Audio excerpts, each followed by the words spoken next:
it's all gonna be good. Don't worry about nothing, don't worry about nothing, nothing now. It's all gonna be good. Hello दोस्तों, स्वागत है आप सभी का। और आज हम लगाने वाले हैं ओली बोर्ड मॉक नंबर 17 में मैथ्स के सवालों को। तो चलिए शुरू करते हैं क्वेश्चन नंबर 1 की तरफ से।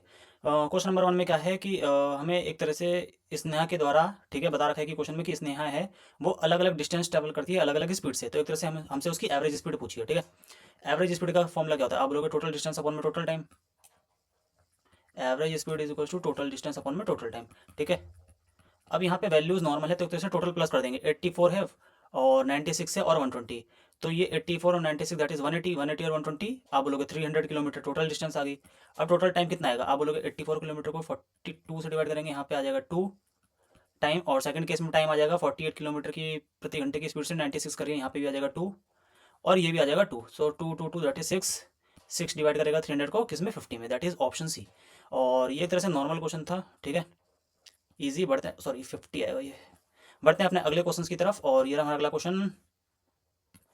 Radius of base of right circular cone, ठीक है, डिक्रीज बाय 80%, ठीक है। 80% डिक्रीज हो रहा है। 80% डिक्रीज का मतलब क्या होता है कि कोई चीज़ 5 से 4 हो गई। और हाइट इंक्रीज हो रही है 150%। 150% इंक्रीज का मतलब कोई चीज़ 2 से कितनी होगी? आप बोलोगे 5।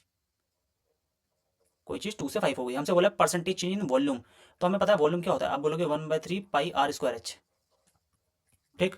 ये तो टर्म कांस्टेंट है, तो आर की पावर 2 टाइम्स है, एच की पावर 1 टाइम्स है। तो देखो रेडियस हमारा डिक्रीज हो रहा है, सॉरी डिक्रीज बाय 80% का मतलब है कोई चीज़ 5 थी, अब वो 4 डिक्रीज हो गई, दैट इज 1 बची, ठीक। तो ये रेडियस एक तरह से 5 से 1 हो रहा है। कितना हो रहा है? आप बोलोगे 2 टाइम्स।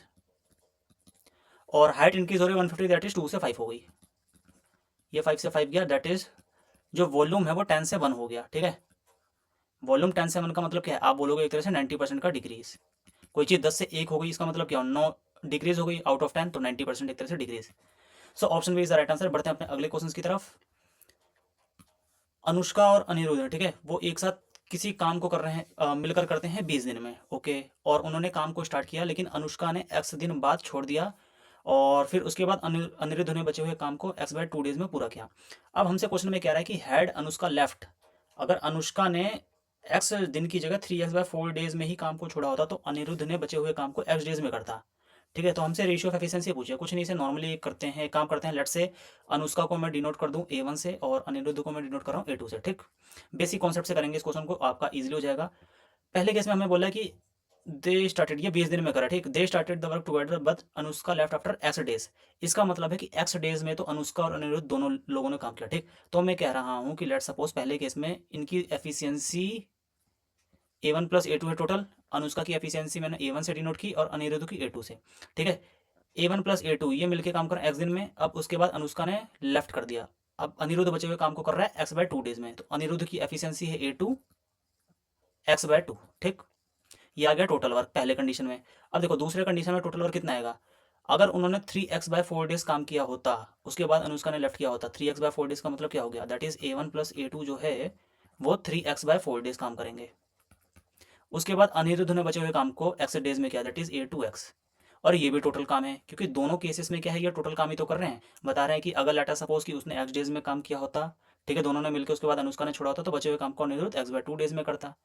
और अगर उन्होंने 3x/4 डेज में छोड़ा होता, दैट मीन्स अनुष्का ने लेफ्ट किया होता, तो उसके बाद अनिरुद्ध बचे हुए काम को एक्स डेज में कराया। तो एक तरह से दोनों कंडीशन में टोटल एक तरह से वो काम को एक तरह से निपटा रहे हैं। कुछ नहीं करना, इन्हें इक्वेट कर देना। देखो A1 प्लस A2 एक्स से A1 प्लस A2 3x/4, ये यहाँ पे आएगा तो ये कितना बचेगा? आप बोलोगे A1 plus A2 x minus 3x/4 that is x/4। और यहाँ से A2 x/2 यहाँ पे जाके माइनस होगा A2 x से, दैट इज A2 x/2 होगा, ठीक है। x में से x/2 माइनस करोगे x/2, ये x से x गया, इस 2 से ये नीचे डिनोमिनेटर का 2 कट होगा, यहाँ से आ जाएगा A1 plus A2 is equal to twice of A2। ये A2 आएगा यहाँ माइनस हो जाएगा, तो A1 is equal to A2। इसका मतलब है कि दोनों की एफिशिएंसी बराबर है, दैट इज 1:1। सो ये एक तरह से बेसिक से ये क्वेश्चन बहुत आसान है, ठीक है। इसके अलावा अगर आप कोई वैसे अप्रोच की तरफ जाओगे तो एक तरह से वो लंबा बन जाएगा, ठीक है। आप बेसिक से भी सवालों को बहुत ईजिली और विदिन अ सेकंड कर सकते हैं। बढ़ते हैं अपने अगले क्वेश्चन की तरफ। और ये हमारा अगला क्वेश्चन। ए कोड A B subtend an angle of 90 degree on the circle, ठीक है। एक कोड 90 डिग्री का एंगल सबटेंड करिए सर्कल पे, और ए बी की वैल्यू दे रखी है हमसे 20। तो हमसे रेडियस पूछा, रेडियस कितना? 10 आ जाएगा। ये तो डायरेक्ट एक तरह से हमें मालूम है कि अगर फॉर एग्जांपल कोई भी अगर कोड है, ठीक है, वो 90 डिग्री का एंगल अगर सबटेंड कर रही है, दैट मीन्स कि वो जो कोड है वो एक तरह से डायमीटर वर्क करेगी, ठीक है। वो जो कोड है वो एक तरह से डायमीटर वर्क करेगी। ये जो है ना, ये डायमीटर की तरह काम करेगी। दैट मीन्स कि ये रेडियस, अब ए बी की लेंथ हमें 20 दे रखी है, दैट मीन्स कि 2r की लेंथ हमें 20 दे रखी है, तो r की वैल्यू कितनी आ जाएगी, आप बोलोगे रेडियस दैट इज 10। बढ़ते हैं अपने अगले क्वेश्चन की तरफ। ये रहा हमारा अगला question. 25% of A is equal to 40% of B. अच्छा, दैट मीन्स कि अगर इसे मैं सिंप्लीफाई कर दूं तो 5% of A, 5 A is equal to 8 भी मैं लिख सकता हूँ। परसेंटेज से परसेंटेज कट कर दो, और इसे मैंने 5 से कट कर दिया, 5 5 जा और 5 8 जा, तो यहाँ से ए की वैल्यू जो है वो 8 आ गई और बी की वैल्यू 5। एक तरह से रेशियो है तो हम वही कर रहे हैं, ठीक। अब ए प्लस बी कितना आएगा, आप बोलोगे 13, और a minus b that is 3, 13:3 that is option D. तो ये भी एक तरह से आसान क्वेश्चन था, ऐसा चीज क्वेश्चन में कोई जानती नहीं। बढ़ते हैं अपने अगले क्वेश्चन की तरफ। ओके, एक स्कूल किड है, ठीक है, ड्यूरिंग हर क्लास, आर्ट की क्लास में वो एक मॉडल बना रहा है, ठीक है। Spherical ball of diameter 12, spherical ball ये बना रहा है डायमीटर 12 का, दैट इज रेडियस कितना है 6। क्ले से, लेटर उसने क्या किया, उसी क्लेम से, ठीक है, same amount of clay, amount of clay का मतलब हो गया एक तरह से वॉल्यूम, वॉल्यूम वो सेम यूज कर रहा है। उसने एक सिलेंडर बनाया जिसका डायमीटर, ओके सिलेंडर बना दिया, अब इसका डायमीटर हमें दे रखा है दैट इज 8, तो रेडियस कितना आएगा 4। तो हाइट पूछिए, कुछ नहीं, वॉल्यूम कंपेयर करना है। एक बात बताओ, इसका वॉल्यूम कितना होगा, 4/3 पाई, और स्फीयर बनाया था ना, पाई आर क्यूब दैट इज 216। इसे कंपेयर कर देंगे, पाई आर स्क्वायर, 4 का स्क्वायर 16, और एच पाई से पाई गया आपका, और ये चला जाएगा 4 का 4 टाइम्स, और यहाँ पे आएगा 4 5 जा 4 4 जा, ठीक है, और ये 3 18 जा, तो जो हाइट है वो एक तरह से 18 आ जाएगी, ऑप्शन बी। ये भी सच क्वेश्चन में कोई जान नहीं थी, वॉल्यूम का कॉन्सेप्ट था कि एक तरह से वॉल्यूम उसका सेम होगा, तो वॉल्यूम को बस हमें कंपेयर करना था। बढ़ते हैं अपने अगले क्वेश्चन की तरफ। एक दिवाली सेल है, ठीक है, एक रिटेलर क्या कर रहा है, gives 1 string light free on purchase of 3, 3 की खरीद पे एक फ्री दे रहा है, तो एक तरह से दुकानदार की जेब से कितना गया, 4 आर्टिकल का आइटम गया, बट उसने कितना चार्ज किया सामने वाले से, 3, ठीक है, पहली लाइन का मतलब। और वो 24% का डिस्काउंट भी ऑफर करा है। 24% का डिस्काउंट का मतलब क्या हो गया कि अगर मैं 24% की फ्रैक्शनल वैल्यू निकालूं तो आप बोलोगे 6/25, ठीक है, 24% की फ्रैक्शनल वैल्यू 6/25 दैट इज 25 का कोई सामान था, उसने फर्दर 19 में दिया, ठीक। और बोल रहा है he market what percentage above the cost price of the string light so that he gain 52%। मैं कह रहा हूँ लेट्स से सीपी यहाँ पे है, ए से डिनोट कर रहा हूँ और मार्कअप बी से डिनोट कर रहा हूँ। टोटल हमें 52% का प्रॉफिट, 52% की फ्रैक्शनल वैल्यू दैट इज 13/25। तो कोई चीज़ 25 से कितनी हो गई, आप बोलोगे 25 से 38, ठीक। अब देखो मैं कह रहा हूँ कि लेट्स से इसे मल्टीप्लाई करेंगे, सेम लाइन वाले हम आपस में हटा सकते हैं, 25 से 25 गया 19, 2 जा 38, ठीक। और यहाँ से आ जाएगा 4a, यहाँ आ जाएगा 3b इज इक्वल टू 1/2, ए की 3 और बी की वैल्यू आ गई दैट इज 8। तो हमसे बोला कितना percent above the cost price, ये आ गई सीपी और ये आ गई एमपी, इनका रेशियो आ गया एक तरह से सीपी और एमपी का, ठीक। सीपी एमपी का आ गया, हमसे बोला है कि कितना percentage above the cost price वो एक तरह से मार्क करे, तो एक तरह से कितना परसेंट कर रहा है, आप बोलोगे 8/3, हाँ 8/3 होगा ना, 166, अच्छा सॉरी सीपी से अब पूछा है, दैट मीन्स कि कितना डिफरेंस आ रहा है, आप बोलोगे 5, 5 आउट ऑफ 3, ठीक है, 5 का आ रहा है 3 पे, इंटू में 100 कर देंगे तो ये आ जाएगा 166/2/3%। और ये भी एक अच्छा क्वेश्चन था। बढ़ते हैं अपने अगले क्वेश्चन की तरफ। एक शॉपकीपर है, ठीक है,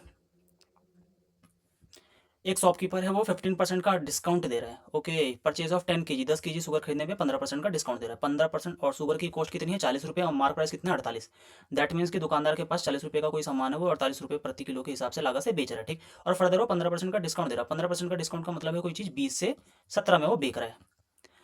और the weighing machine of the shopkeeper is faulty and it shows a weight of 1 kg when the actual wait is 910 ग्राम। और जो दुकानदार की एक तरह से जो तराजू है ना, वो भी एक तरह से फॉल्टी है, और जिसकी वजह से क्या हो रहा है कि वो दे तो 1000 ग्राम रहा है, बट उसकी मशीन 910 शो कर रही है, या यूं कह लो कि जैसे उसने 910 ग्राम सामान रखा तराजू पे और मशीन ऑटोमेटिकली 1000 ग्राम शो करने लगी, तो एक तरह से दुकानदार की जेब से जो जा रहा है वो 910 ग्राम का पैसा जा रहा है, लेकिन मशीन 1000 ग्राम शो कर रही है, जिसकी वजह से वो 1000 ग्राम का पैसा चार्ज करेगा, ठीक है। हमसे परसेंटेज प्रॉफिट पूछा है, कुछ नहीं करना, इसे मल्टीप्लाई करके काटा पीटी करनी है। यहाँ से फॉर एग्जाम्पल 1 2 3 जीरो, ये 3 जीरो से कटे हो गया, और फर्दर जा रहा है कोई कुछ 4 2 8, ये 4 2 8 मिलके इसे कट कर देंगे 6 टाइम्स में, यहाँ आ गया 91 से, मतलब 17 6 102, कितने का फ़ायदा हो रहा है, डेट इज़ 11 का फ़ायदा 91 पे इंटू में 100। तो ये अच्छा ऑप्शन बहुत नज़दीक है, दैट मीन्स कि हमें बहुत करीब लेके जाना पड़ेगा इसे, तो 19 1 से 91, ठीक है, और ये चला जाएगा 10 119, 19 2 ज़ा 184, 184 6 0, 12.0 12.000 1100 है ना, 19 1 से 19 10 19 190, अच्छा सॉरी ये 182 है, सॉरी यार ये 182, और 182 से ये आ जाएगा 80, तो 9 6 ज़ा 72, 9 9 जाए, तो रफली कितना आएगा 12.09, क्योंकि 9 से 81 होता है, तो रफली एक तरह से 12.09, ऑप्शन बी। ये भी एक तरह से नॉर्मल ही क्वेश्चन था, ठीक है। बढ़ते हैं अपने अगले क्वेश्चन की तरफ। बी ने बोरो किए हैं 20,000 रुपये 12% की दर से, ठीक है, कंपाउंडेड एनुअली, मतलब सीआई के रेट से, ठीक। और वो रीपे कर रहा है 1/4 of the initial principal. Initial principal 20,000 है और 1/4 वो पे कर रहा है at the end of first year. That means कि 5,000 उसने पे कर दिए हैं पहले साल के बाद। अब बोला बट अमाउंट मस्ट ही, अच्छा, दूसरे साल के बाद उसे कितना अमाउंट पे करना पड़ेगा डेब्ट को हटाने के लिए। तो देखो, पहले साल 12% अगर इस पर लगाओगे कितना आएगा, 20,000 का 12%, डेट इज 2400, ठीक। 2400 का मतलब क्या हो, 22,400। ये आ गया पहले साल के बाद तक का उसे एक तरह से टोटल इतना देना था, जिसमें से 5,000 आप इसे माइनस कर दो, क्योंकि 5,000 उसने प्रिंसिपल का ये दे रहा है ना क्वेश्चन में, 1/4 मतलब एक तरह से उसने दे दिया। दैट मीन्स कि अब उसके पास बचा 17,400, ठीक है। अब एक बात बताओ, 17,400 ये दूसरे साल के लिए क्या हो गया, प्रिंसिपल 17,400, ठीक है। अब उसमें क्वेश्चन में बोल रहा है कि एक तरह से 12%, इसमें क्या है 12% एक्स्ट्रा मिल के मिलेगा। तो मैं ये कह रहा हूँ कि 17%, 174 का 10% कितना होगा, 1740, ठीक है। और 2% और एक्स्ट्रा जोड़ो तो मैं 348। तो आखिरी में 8, 8, 8। मेरे को इतना मालूम है कि आंसर वो ऑप्शन होगा जिसके लास्ट में डबल 8 होगा, डेट इज ऑप्शन सी। सिर्फ यही, खैर फर्दर मैं इसे आगे कर भी देता हूँ। ये हमारा एक तरह से इंटरेस्ट बनेगा 174 पे 12% के हिसाब से अगले साल का। तो ये 8 हो गया, ये 8 हो गया, 7 3 10, 2088। अब देखो 2088 अगर मैं इसमें ऐड करूँ कितना आएगा, 88491।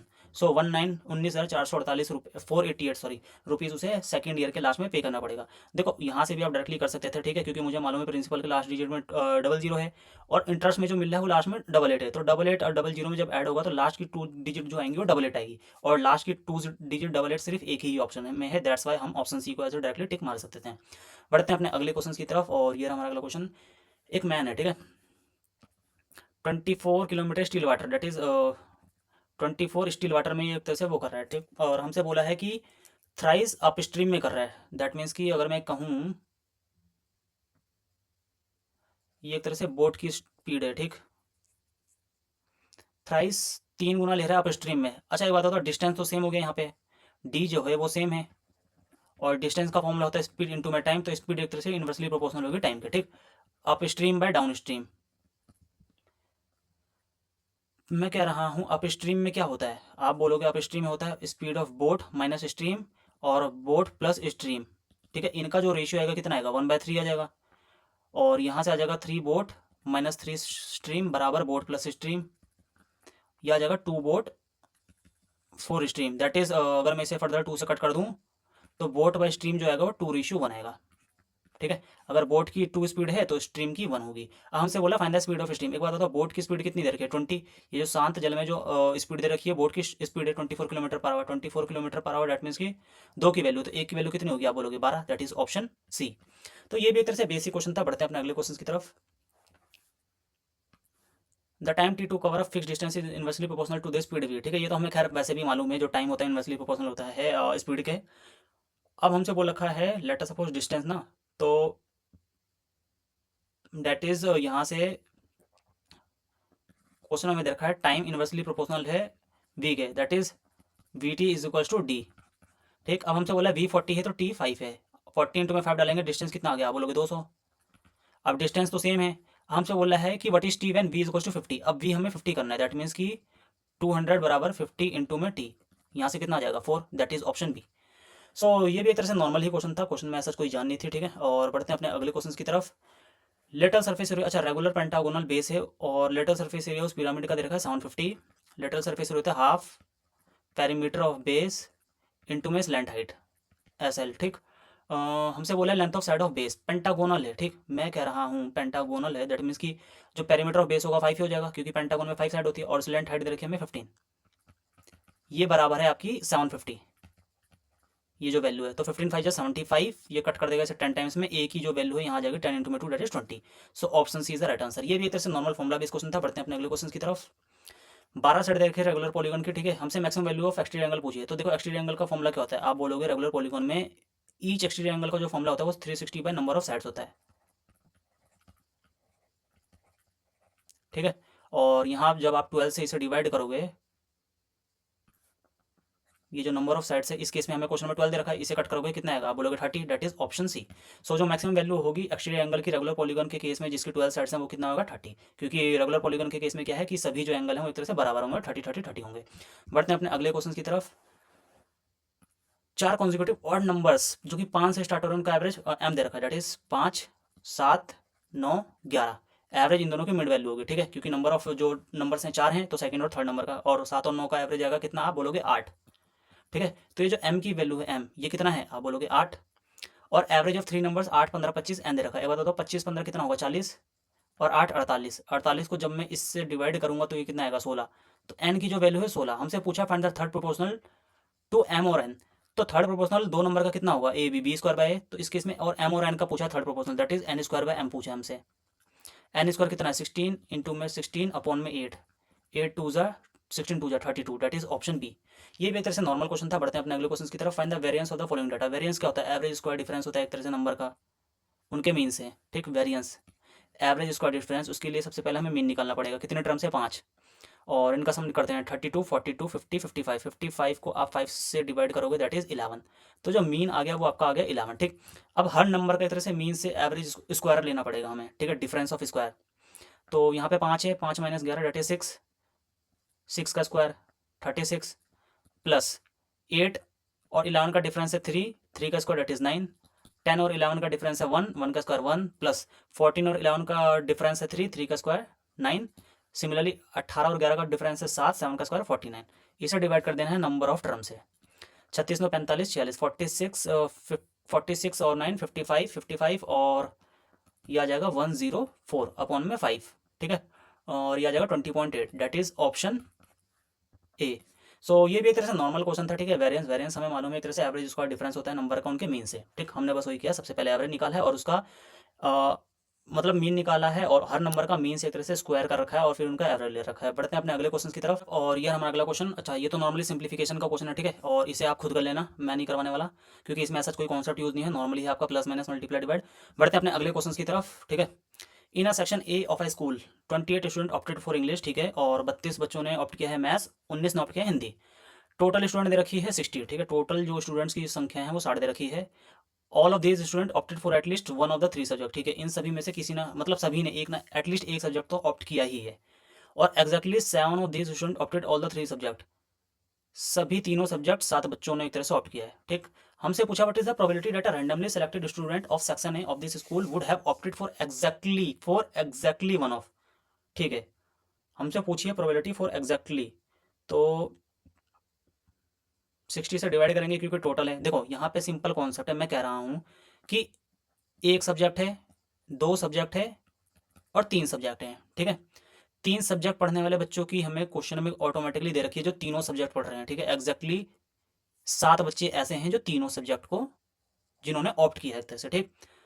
हमसे अलग अलग दे रखा है कि लेट अस सपोज इंडिविजुअली सिर्फ पहला सब्जेक्ट पढ़ने वाले 28 हैं, दूसरा सब्जेक्ट पढ़ने वाले 32 है, तीसरा सब्जेक्ट पढ़ने वाले 19 हैं, और क्लास में सभी की संख्याएं जो बच्चों की दे रखी है वो 60 बच्चे हैं। तो मैं कह रहा हूँ कि तीनों पढ़ने वाले सादे रखें। अगर मैं ये निकाल लूँ कि 2 या 2 से अधिक पढ़ने वाले बच्चों की संख्या कितनी है, तो मैं टोटल बच्चों की संख्या में से माइनस कर दूंगा 2 या 2 से अधिक पढ़ने वाले बच्चों की संख्या, तो मेरे को आ जाएगी एक या एक पढ़ने वाले, एक सब्जेक्ट पढ़ने वाले बच्चों की संख्या, ठीक है। और हमसे क्वेश्चन में वही पूछा है what is the probability that a randomly selected student of section A of this school would have opted for exactly one of. Exactly one of निकालने के लिए मैं कह रहा हूँ ये वाला पार्ट निकालना है मेरे को, ये वाला पार्ट निकालना, ठीक। लेट अस सपोज ये पूरा एक सेट है, मैं कह रहा हूँ अगर मेरे को 3 की दे रखी है, 2 या 2 से अधिक, अगर मैं आगे डायरेक्शन में जाऊँ 2 या 2 से अधिक सब्जेक्ट पढ़ने वाले बालकों की अगर मैं संख्याएं निकाल दूँ, ठीक, जो कि इस डायरेक्शन में है, तो मुझे उन बालकों की संख्या मिल जाएगी जो सिर्फ एक सब्जेक्ट पढ़ रहे हैं, ठीक है, क्योंकि 2 या 2 से अधिक वाले आगे की तरफ हो गए, तो ये बचेगा सिंगल। तो देखो क्वेश्चन में हमसे 3 पढ़ने वाले बच्चों की दे रखी है, तो कभी भी अगर 2 या 2 से अधिक पढ़ने वाले ना, अगर मेरे को ये पोर्शन निकालना हो, ये ग्रीन वाला, ठीक, 2 या 2 से अधिक, इसका डायरेक्ट होता है फॉर्मूला कि इंडिविजुअली जो है, ठीक, आप इंडिविजुअली लो 28 32 और 19, ये इंडिविजुअली हैं जो अलग अलग पढ़ रहे हैं, ठीक। 28 बच्चे सिर्फ इंग्लिश, 32 मैथ और 19 हिंदी। इसमें से माइनस कर दो टोटल स्टूडेंट्स की संख्या है, और एक और माइनस कर दो ये जो 7 दे रखा है दैट इज 3 पढ़ने वाले, तो इससे जो आएगा वो आएगा 2 या 2 से अधिक, 2 या 2 से अधिक, ठीक है। 3 पढ़ने वाले बच्चों की दे रखी है, 2 या 2 से अधिक की हमने निकाल दी, यहाँ से कितनी आएगी, आप बोलोगे 28 60 79, अच्छा ये भी 60 बन रहा है, 20 60 से कट गया, 19 में से 7 दैट इज ये 12 आ गया। ठीक, तो 2 या 2 से अधिक पढ़ने वाले बच्चों की जो संख्या है वो 12 है। ये जो वैल्यू है ये 12 है। और टोटल कितनी है, 1 2 3, ये टोटल 60 है, क्योंकि हर बच्चा कुछ ना कुछ पढ़ रहा है। तो एक सब्जेक्ट पढ़ने वाले बच्चों की संख्या कितनी आएगी, आप बोलोगे जो एक बच्चे पढ़ने वाली संख्या आ जाएगी 60 माइनस 12 दैट इज 48। ठीक है, और 48 टोटल बच्चे कितने हैं 60, हमसे इसकी प्रोबेबिलिटी पूछी है दैट इज 8/10, तो ये आ जाएगा 0.8, ऑप्शन डी। और खैर अगर आपको ये चीज़ समझ में अगर समझना है कि लाइक इन डिटेल में, तो मैं आपको एक तरह से लिंक दे दूंगा वीडियो को, और वीडियो का एक ओली बोर्ड के किसी लाइव मॉक में ये क्वेश्चन आ रखा है पहले भी, और मैंने उसका वहाँ पे डिटेल सॉल्यूशन बता रखा है बेसिकली वेन डायग्राम बना के कि ऐसा क्यों होता है। अगर आपको पढ़ना हो तो प्लीज़ आप लिंक पे क्लिक करिए। और मेरे ख्याल से उसका शायद क्वेश्चन नंबर 11 है, आई थिंक सो 11 या 9 कुछ ऐसी है, मतलब देख लेना उसमें। ठीक है, आपको क्वेश्चन दिख जाएगा, और उसमें मैंने पूरा एक तरह से इस क्वेश्चन को एक तरह से डिटेल में बता रखा है कि बेसिकली कैसा होता है। नहीं तो अगर आप इस चीज़ को रट सकते हो, क्योंकि पेपर में क्या होता है आपको डिटेल में नहीं करना, पेपर में आपको बस टू द पॉइंट करना है। तो इस कॉन्सेप्ट को समझ लो, 2 से या 2 से अधिक को कैसे निकालते हैं। और खैर 3 वालों की तो हमें दे रखी है, अगर क्वेश्चन में पूछता कि 3 पढ़ने वालों की कितनी प्रोबेबिलिटी है, तो 7 को डिवाइड कर देते हैं 60 से। और अगर या तो पूछता 2 या 2 से अधिक पढ़ने वाले सब्जेक्ट, तो उस केस में हम 60 से, सॉरी कितना है, ये 12 आया था, 12 से हम कर देते हैं। ठीक है, बढ़ते हैं अपने, और ये क्वेश्चन अच्छा लगा मेरे को, खैर ठीक है, इस पर स्टार मार्क कर लेना। बढ़ते हैं अपने अगले क्वेश्चन की तरफ, और ये रहा हमारा अगला क्वेश्चन। राधिका ने बोरो किया है 25,000, राधिका ने बोरो किया 25,000 का सम, ठीक है, श्रेया से लोन पे।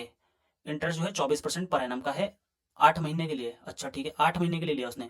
वट अमाउंट डिड राधिका, हमसे पूछ रहा है कि राधिका श्रेया को कितना अमाउंट देगी, और इंटरेस्ट 3 बार लग रहा है। 3 बार का मतलब क्या, साल में, दैट मीन्स कि 4 4 महीने पे लग रहा है, 4 महीने पे लग रहा है। बट उसने जो लिया है 8 महीने के लिए, दैट इज 4 मंथ का लिया 2 बार। ठीक, अब एक बात बताओ, 24% है 12 महीने का रेट, आप बोलोगे 12 मंथ का जो रेट है वो 24% है। ठीक है, तो मुझे जो एक तरह से करना है, ठीक है, जो कंपाउंड इंटरेस्ट जो लग रहा है वो 4 4 महीने पे लग रहा है, तो 4 महीने का कितना आएगा, 4 महीने का आएगा, बोलोगे 1 मंथ का 2%, दैट इज 8%। तो एक तरह से 8% का 2 बार के लिए इफेक्ट सक्सेसिव का हम अगर कॉन्सेप्ट लगाएंगे, तो 8 का 2 बार के लिए होता है 16.64% नेट इफेक्टिव। तो एक बात बताओ, 25,000 का 16% कितना आएगा, आप बोलोगे 4,000। ठीक है, 16% 4,000 होगा, कैसे बताऊं मैं, 25,000 का 16% की वैल्यू मुझे पता है 4,000 होती है। ठीक है, अब देखो ये 0.64% और बची, अगर मैं 4,000 जोड़ू तो 29,000 समथिंग है, और 29,000 समथिंग सिर्फ एक ही ऑप्शन में है, बाकी और किसी में नहीं, बाकी 30 या 28, 28 हो नहीं सकता, और 30 हो नहीं सकता। ठीक है, और अगर आपको फॉर एग्जांपल डायरेक्टली और ऑप्शन के करीब पहुंचना है, तो 0.64% बोल रहा है, तो मैं कह रहा हूँ 1% की वैल्यू कितनी आएगी, आप बोलोगे 1% की 250 आएगी। ठीक है, 1% की 250 आएगी, तो कहीं ना कहीं हमारा आंसर 250 से तो कम ही आएगा, फॉर एग्जाम्पल। ठीक है, 250 से कम ही आएगा, 29,000 आ चुका, 29,250 से कम, 29,250 से कम सिर्फ ऑप्शन सी ही है। ठीक है, और बढ़ते हैं अपने अगले क्वेश्चन की तरफ। Find the equation of a circle with centre, ठीक है, रेडियस। हमें मालूम है जो इक्वेशन ऑफ सर्कल होती है, ठीक, लेट अस सपोज एच और के सेंटर है, आर रेडियस है किसी सर्कल का, तो उस केस में जो इक्वेशन होती है वो होती है एक्स माइनस एच का whole square plus Y minus K का होल स्क्वायर बराबर आर स्क्वायर। अब देखो यहाँ से क्या आएगा, एक्स माइनस 3, क्योंकि एक्स माइनस एच करते हैं हम, एक्स मतलब एच के कोऑर्डिनेट और के कोऑर्डिनेट, तो एक्स माइनस 3 हो जाएगा, वाई प्लस 6 हो जाएगा, क्योंकि ये -6 है, तो माइनस जब करेंगे -6 का प्लस हो जाएगा, तो ये वाला ऑप्शन तो हट ही जाएगा, इसमें वाई में माइनस है, इसमें भी माइनस है, और एक्स में हमें चाहिए, क्या चाहिए, आप बोलोगे एक्स में हमें चाहिए दैट इज -3, तो ये होगा नहीं, that is option D, X minus 3 का whole square plus Y plus 6 का होल स्क्वायर इक्वल टू 49। ये भी एक तरह से नॉर्मल क्वेश्चन था बेसिकली, बस आपको ये पता होना चाहिए कि इक्वेशन ऑफ सर्कल क्या होती है जब सेंटर के पॉइंट्स और रेडियस की वैल्यू जब हमें दिख गिवन हो। बढ़ते हैं अपने अगले क्वेश्चन की तरफ, और ये रहा हमारा अगला question. In the given figure B D 24 दे रखी है हमें, ठीक है, ये लेंथ हमें 24 दे रखी है, सी डी 18 दे रखी है, ओके, और बी सी 30 दे रखी है। Find the ratio of perimeter of triangle,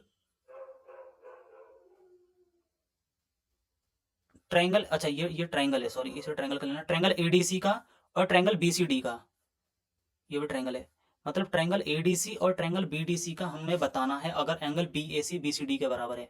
BAC that is ये वाला जो एंगल है, लेट सपोज मैं इसे अल्फा से डिनोट कर रहा हूँ, तो हमें बीसीडी के बराबर दे रखा है ये एंगल बीसीडी, और हमसे पेरीमीटर का रेशियो पूछा है एडीसी के और बीसीडी, ठीक, इन दोनों ट्राइंगल का एक तरह से पूछा है, इन दोनों का। अच्छा एक बात बताओ, हमें दिख रहा है क्वेश्चन में दे रखा है 18 दे रखा है सी डी, बी डी 24 और बी सी 30, तो मैं कह रहा हूँ 3-4-5 का रेशियो नहीं आ रहा, 3-4-5 का रेशियो आ रहा है, दैट मीन्स कि ये जो एंगल है वो 90 होगा, एंगल BDC 90 होगा, ये चीज़ तो मुझे मालूम पड़ गई, ठीक है। अगर ये 90 है तो ये भी तो एंगल 90 होगा, स्ट्रेट लाइन पे बना हुआ जो एक पॉइंट पे जो एंगल होता है 180 होता है, अगर ये 90 है तो ये भी 90 है। अब देखो ट्रायंगल ADC और BDC में अगर आप चीज़ें कॉमन देखोगे तो ये एंगल 90-90 है, ये एंगल अल्फा अल्फा है, तो बचा हुआ एंगल अगर मैं लेट सपोज इस ट्रायंगल में बोलूँ 90 माइनस अल्फा, तो ये भी तो 90 माइनस अल्फा होगा, ठीक है। तो एक तरह से ये जो दोनों ट्रायंगल है वो सिमिलर हो गए, triangle ADC similar to triangle CDB। Triangle जो A है, D है और C है वो सिमिलर है ट्रायंगल CD, नहीं ट्रायंगल मैंने क्या लिया है AD ना, हाँ ट्रायंगल ADC, AD आ गया आपका 90 माइनस अल्फा, और ट्रायंगल CDB के सिमिलर है, ठीक है, एंगल एंगल एंगल प्रॉपर्टी से। अब एक बात बताओ, जब ट्रायंगल सिमिलर हो गया तो मैं कह रहा हूं जो पेरीमीटर होता है वो साइड का ही तो रेशियो होता है।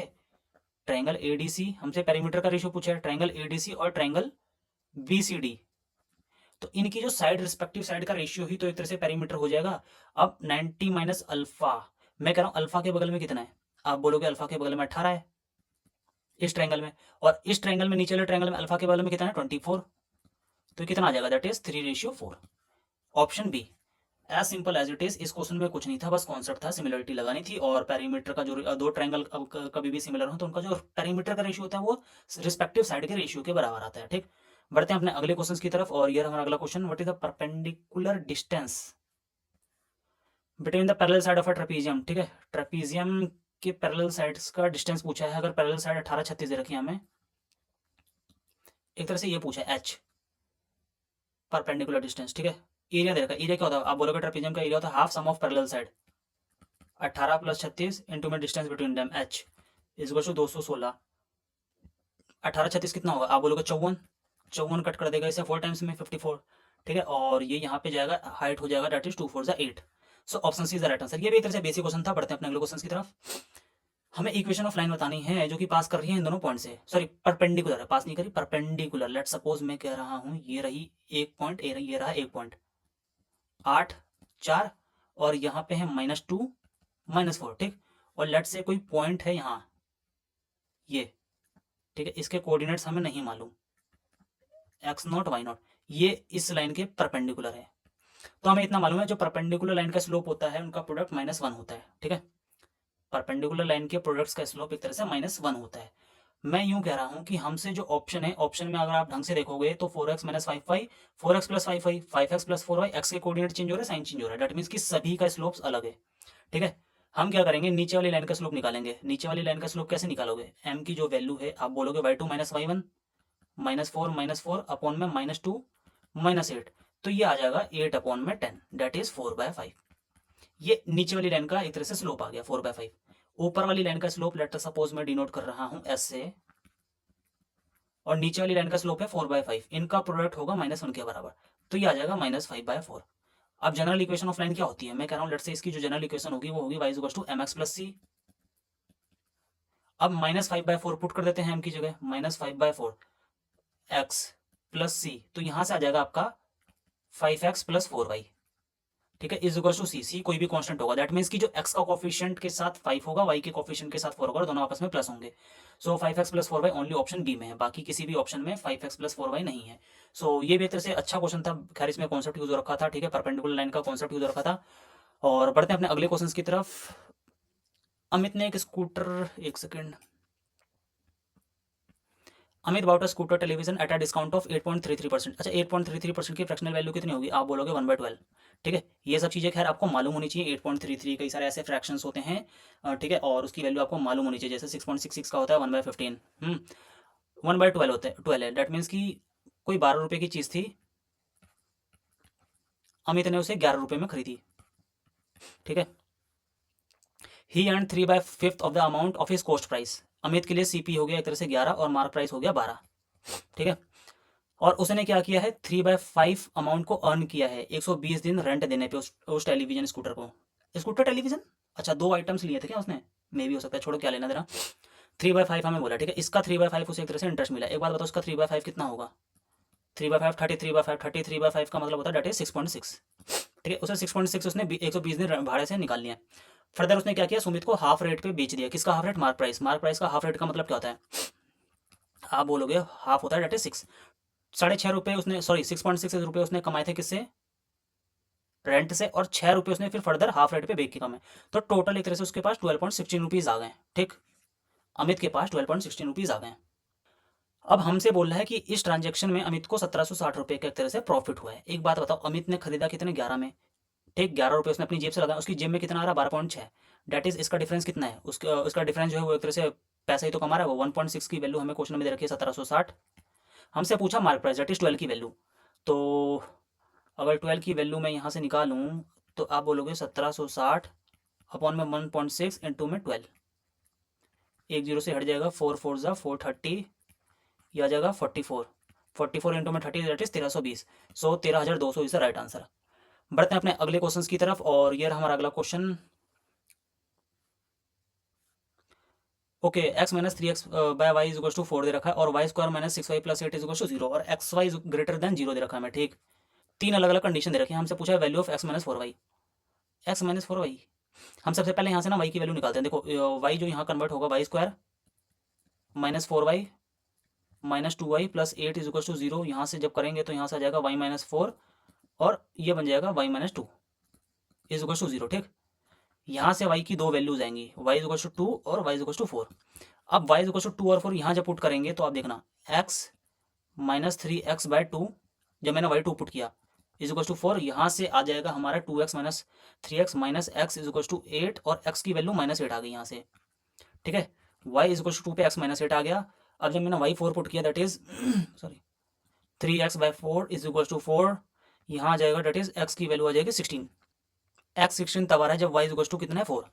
अब देखो, बट हमें क्वेश्चन में एक कंडीशन और दे रखी है कि जो एक्स वाई का प्रोडक्ट है ना, एक्स वाई, ये देखो ये ग्रेटर देन 0 है। डेट मीन्स कि 0 से कम हो नहीं सकता। अगर मैं y2 लूँ x माइनस 8, तो इस केस में जो एक्स वाई है वो लेस देन हमारा 0 आ रहा है, जो कि ये सेटिस्फाइड नहीं करेगा। और 16 और ये सेटिस्फाई करेगा, क्योंकि 16 इंटू में 4 64 ग्रेटर देन 0 होता है। तो हमसे x माइनस 4y की वैल्यू पूछी है। x कितना है? 16, सॉरी यहाँ पुट कर देते हैं इसे, 16 माइनस 4y, 4 इंटू में 4, y की वैल्यू 4 है, that is 16 minus 16 0। So option C is the right answer. अच्छा क्वेश्चन था खैर ये भी। और बढ़ते हैं अपने अगले क्वेश्चन की तरफ। ठीक है, 18 टोकन हैं जिनकी गिनती 1 से 18 तक। हमसे बोला है कि एक टोकन को हमने रैंडमली सेलेक्ट किया, तो हमसे प्रोबेबिलिटी पूछी है कि टोकन जो है मल्टीपल है 3 और 4। यहाँ पे और दे रखा है, एंड नहीं दे रखा। अगर एंड देता तो डेट मीन्स कि 3 एंड 4 डेट इज 12 का हम एक तरह से हमें वो नंबर निकालना होता है जो 12 का मल्टीपल होता है। 3 और 4 पूछा है, तो कितने सेट बनेंगे इसके?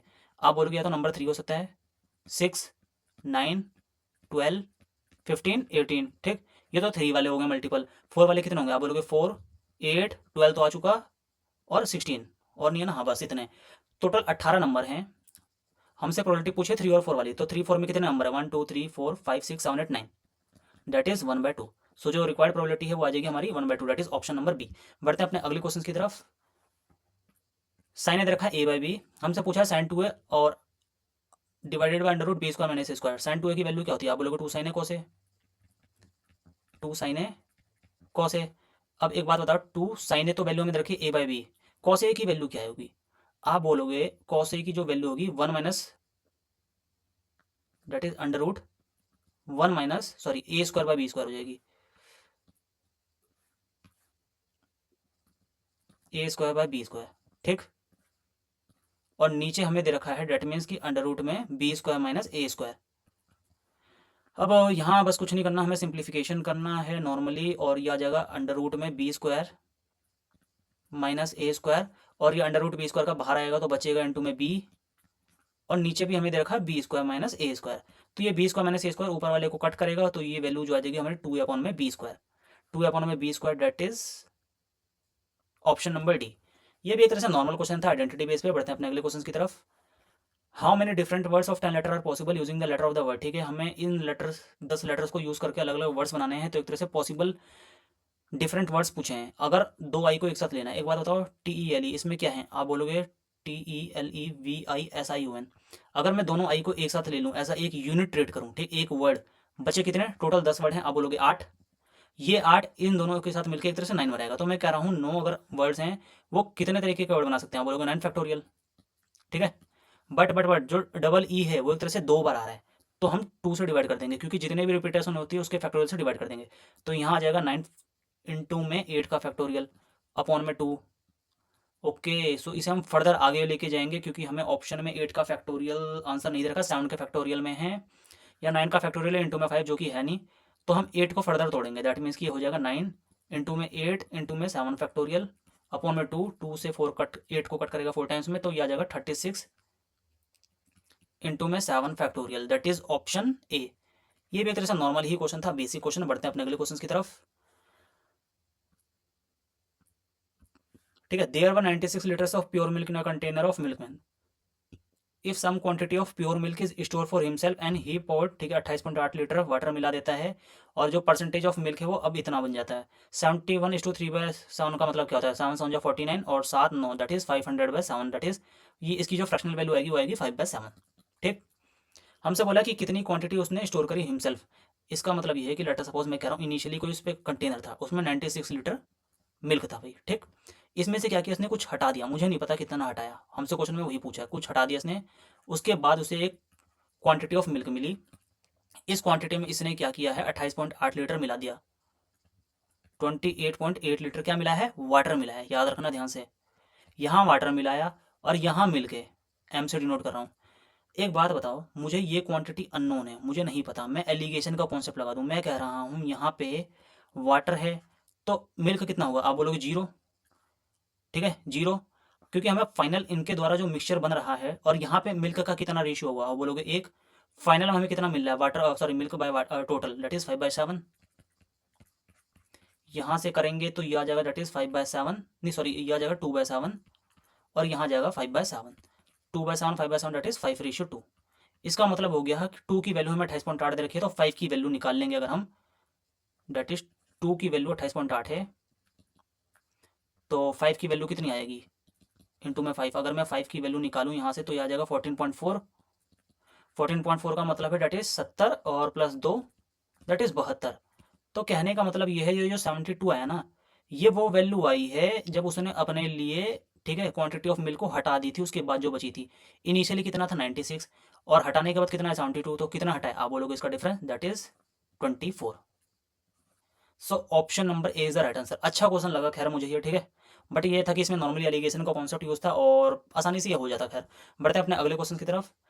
For the distribution below calculate the median. अच्छा मीडियन पूछा हमसे, ठीक है, और ये फ्रीक्वेंसी हमें अलग अलग दे रखी है, तो क्यूमुलेटिव फ्रीक्वेंसी कितनी आएगी, आप बोलोगे सी एफ जो आ जाएगा 20 30 50 60 70 80 90 100।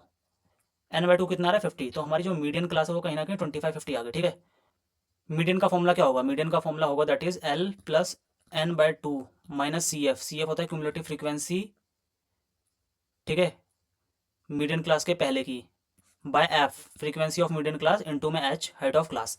तो मैं कह रहा हूँ यहाँ से लोअर लिमिट कौन सी होगी क्लास की, एल, ये लोअर लिमिट है, दैट इज 25 50 हमारी मीडियन क्लास है, तो जो लोअर लिमिट आ जाएगी 25 plus N number of terms 100 है, ठीक है, फ्रीक्वेंसी एक तरह से, तो इसका half 50 minus cumulative frequency before median class की जो फ्रीक्वेंसी है 30, उससे पहले कौन सी है, दैट इज 20, तो cumulative frequency before median class 20 आ गया।